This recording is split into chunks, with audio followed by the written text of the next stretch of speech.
नमस्कार छात्रों, मैं डॉक्टर प्रदीप कुमार गौतम आप सभी के बीच में आज आधार पाठ्यक्रम बीए तृतीय वर्ष का लेकर उपस्थित हुआ हूँ। तो अगर हम लोग देखें तो आज हम लोग इसमें देखेंगे इकाई नंबर 3 और इकाई नंबर 3 के अंतर्गत अवधारणा मूलक जो शब्द आपके पाठ्यक्रम में दिए गए हैं तो उनको हम लोग देख रहे हैं और उनमें भी आज हम लोग देखेंगे लोकतंत्र को। लोकतंत्र क्या है? लोक का मतलब है लोगों से, लोग, और तंत्र का मतलब होता है शासन या नियम। तो यहाँ पर क्या हो जाएगा? लोगों द्वारा संचालित शासन तंत्र, मतलब वह व्यवस्था जो लोगों द्वारा क्या की जा रही हो, संचालित की जा रही हो, तो उसको हम लोग कहते हैं लोकतंत्र। अगर हम लोग देश के विभिन्न देशों में देखें और हम भारत देश में देखें तो भारत देश क्या है? एक लोकतांत्रिक गणतंत्रात्मक राज्य है, मतलब देश है। क्यों है? क्योंकि हमारे देश में कोई भी चुनाव होता है, अगर हमारे यहाँ जो आपके संसदीय लोकतंत्र प्रणाली है, संसदीय मतलब हम लोग क्या करते हैं, शासन को संचालित करने के लिए जो आपके सांसद हैं, सांसद का क्या करते हैं, चुनाव करते हैं और सीधे डायरेक्ट करते हैं। तो जनता का पूरा क्या होता है, इन्वॉल्वमेंट होता है। अगर हम लोग देखें तो लोकतंत्र, जो लोकतंत्र को अंग्रेजी में अगर हम लोग देखें तो डेमोक्रेसी कहते हैं। लोकतंत्र शब्द की उत्पत्ति ग्रीक शब्द के डेमोस और कैट्रोस से मिलकर हुई है। डेमोस का अर्थ है लोग और कैट्रोस का अर्थ है नियम। तो इसका मूल अर्थ क्या हो जाएगा? मूल अर्थ हो जाएगा लोगों का शासन। अब लोगों का शासन किस आधार पर होता है? अगर हम लोग इसके उद्देश्य पे जाएंगे और इसके साथ साथ इसकी विशेषताओं पर जाएंगे तो उस पर हम लोग देखेंगे कि हमारे यहाँ पर 1 वोट 1 वैल्यू, मतलब एक वोट की एक कीमत होती है। वो चाहे प्रधानमंत्री का वोट हो और चाहे आम नागरिक सबसे गरीब व्यक्ति का वोट हो, दोनों की कीमत क्या होती है? बराबर होती है।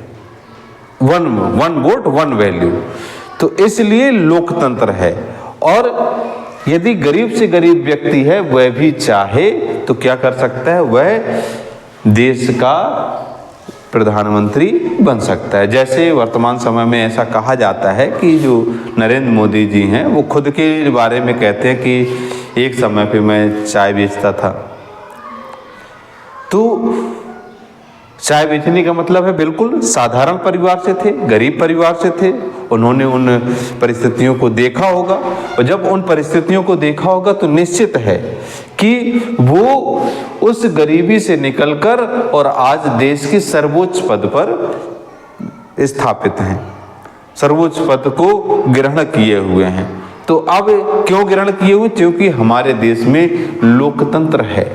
अगर राजतंत्र होता तो क्या होता? राजतंत्र का मतलब है कि राजा का बेटा ही राजा बनेगा। राजा या तो जैसे चाहेगा, मान लीजिए बेटा नहीं है तो फिर वो जैसे चाहेगा उसको राजा बनाएगा। तो ये राजतंत्र था। अब लोकतंत्र में क्या है कि लोग जैसे चाहेंगे उसे वो क्या बनाएंगे, राजा बनाएंगे। तो हम लोग आगे देखें, लोकतंत्र सरकार की एक प्रणाली है जहां नागरिक सीधे सत्ता का प्रयोग करते हैं या एक शासी निकाय बनाने के लिए प्रतिनिधियों का चुनाव करते हैं। मतलब अभी हम लोग क्या करते हैं इस समय, अगर देखें कि लोकतंत्र सरकार की एक प्रणाली है जहां नागरिक सीधे सत्ता का प्रयोग करते हैं, या तो सीधे सत्ता का प्रयोग करते हैं या हम लोग क्या करते हैं, अपने ही बीच से क्या करते हैं, कुछ लोगों का चुनाव करते हैं। जैसे अगर हम लोग देखें तो गांव में भी लोकतंत्र है। हम लोग क्या करते हैं, सरपंच का चुनाव करते हैं ना। सरपंच का चुनाव कौन करता है? हम ही लोग करते हैं। हम लोग वोट के माध्यम से उसका चुनाव करते हैं। इसी तरीके से अगर हम लोग देखें तो विधायक हैं तो विधायक का हम लोग चुनाव करते हैं। और फिर वो प्रतिनिधि जो हमारे द्वारा चुने होते हैं, वो शासीय जो निकाय होता है, मतलब जो संस्थान होते हैं, जैसे केंद्र सरकार है, तो केंद्र सरकार कब बनी? जब हम लोगों ने प्रतिनिधियों का चुनाव किया और संसद में वो लोग पहुंचे, फिर वो अपना पक्ष और विपक्ष रखते हैं। फिर आगे हम लोग देखें तो लोकतंत्र एक ऐसी प्रणाली है जहां सरकार नागरिकों के प्रति जवाबदेही होती है, ना कि नागरिकों की सरकार के प्रति। ये मूल चीज है कि अगर आपने सरकार चुनी है तो निश्चित मानिए कि आप क्या है, सरकार से ये पूछ सकते हैं। जैसे गांव का प्रधान है, आपने चुनाव किया, आपने उसको चुनाव करके उसको सरपंच बना दिया, और सरपंच बनने के बाद उसकी जिम्मेदारी क्या बन जाती है? उसकी जिम्मेदारी बन जाती है कि आपके रास्ते का खंजड़ा क्यों नहीं डला है, आपके यहाँ कॉलोनी क्यों नहीं आई है, पानी की अगर सप्लाई है, टंकी है लगी हुई है, तो आपके यहाँ पानी क्यों नहीं पहुँच रहा, आप उससे पूछ सकते हैं। सड़कें साफ क्यों नहीं है, नालियाँ साफ क्यों नहीं है, ये जो है क्या है, आपका राइट है। मतलब सरकार जो व्यक्ति जिसको आपने प्रतिनिधि चुना है, वो व्यक्ति आपके प्रति जवाबदेह है, आप उसके प्रति नहीं है। आप उससे पूछ सकते हैं कि भाई ये काम क्यों नहीं हुआ, और पूछा जाता है, बहुत से लोग पूछते हैं, और जहां पूछते हैं लोग वहां काम भी बहुत अधिक होता है।